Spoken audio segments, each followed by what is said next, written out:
ang panghuli nating isasalang, ang pangmalakasang Milmi! Si Miles and si Mil. Ipinapaalam sa parents mo ang whereabouts lalo kapag lalabas or may pupuntahan. Ayan. Kaya saan kayo pupunta? Or red flag. Para sa akin, napaka-green flag nun. Kasi, yun yung isa sa mga way para mas pagkatiwalaan ka ng parents ko. Di ba, Miles? Oo nga! Okay. Ay, teka, para minalala ko nun. Oh. Nagpaalam pa ako kay Tito Alan nun na pupunta ako sa school mo. Tapos isusurprise kita sa Valentine's. Will you be my Valentine?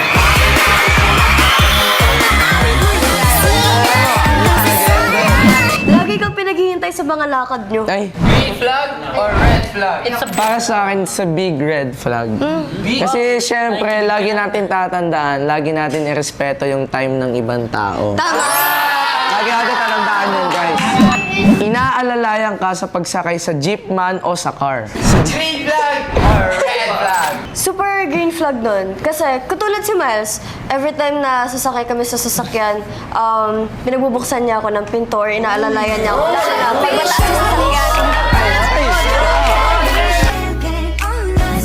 Lagi kang inaasikaso, especially sa mga errands po. Green flag or red flag? Super green flag.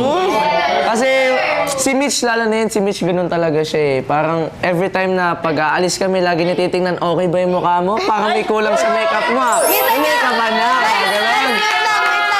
Kung napapansin nyo, di ba, ako pa yung nag-aayos kay Miles, ako pa yung nag-makeup sa kanya. Nauunang dumating ang lalaki sa mga lugar na napagkasunduan nyo. Green flag or red flag? Green flag. Kasi, isa lang ibig sabihin nun, binavalue niya masyado yung time mo, kaya mas nauuna siyang umattend.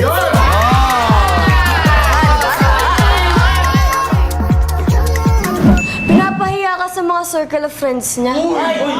Green flag or red flag? Agni, super red flag yun, pare. Diba? Kasi syempre, hindi niya binavalue yung feelings mo kung ano yung nararamdaman mo. Kasi kahit sino naman hindi tayo gugustuhin na pahiyain tayo sa harap na marami. Yun yun, pare. Maling-mali, X yun. Nalaman mo na kinukwento nung boy yung mga sweet moments niyo. Oh. Green flag or red flag? Parang green flag siya. Kasi, ang dating kasi sa akin, parang pinagmamalaki niya kung ano yung meron kami, kung paano kami maging sweet sa isa't isa. Inaabot ng ilang araw bago mag-reply sa chat or text. Green flag or red flag? Flag na red flag yun. Red na red flag na pa. Kasi syempre yun nga kagaya ng sinabi ko kanina, i-respect mo yun ng time ng tao. Tsaka syempre mag-aalala din yun kung sino man yung kausap mo, kung ano nangyayari sa'yo. Kaya reassurance talaga ang kailangan sa araw-araw. Tama, tama. More time sa basketball and other stuffs. Green flag or red flag? Para sa akin, may pagka-red flag yun. Kasi, una-una sa lahat, pwede naman siya magkaroon ng time management eh. Hindi naman pwedeng puro basketball lang. Pwede rin siya magkaroon ng time sa akin, di ba? Parang kagaya ni Miles. Kahit nagba-basketball siya buong araw, may time pa rin siya sa akin. Laging nagmamadali sa lakad. Ba nagmamadali? Or red flag? Para sa akin, green na green yun. Huh? Kasi kaya lang naman ako nagmamadali sa lakad para hindi malate sa kanya.